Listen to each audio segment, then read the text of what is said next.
Assalamu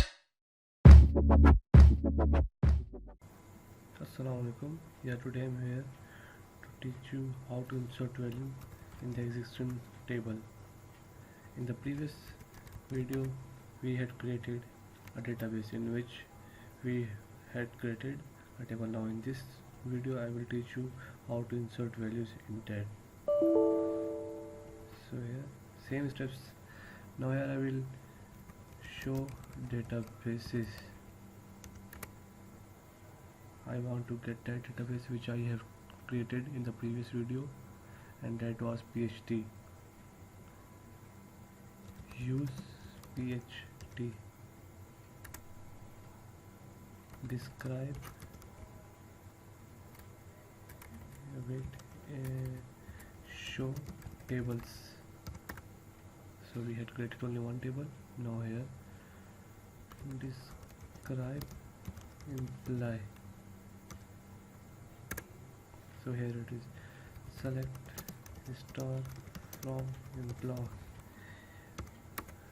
I had written some content in this table. Now I will show you how I had written. And let's see. Insert into employee. First name, last name, contact number, address, date of birth, values. The question is that why I had not written the ID, employee ID, because we know that it is an R2 increment, so it will be started from 1 automatically. First name Rio, last name John, contact number anything, address England, date of birth. The method of inserting date of birth is that first we have to write year, then month, and then date. Now so done.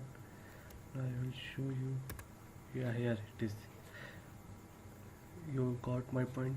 So in the next video I will teach you how to change the name of Rio and John, and how to change the name of table.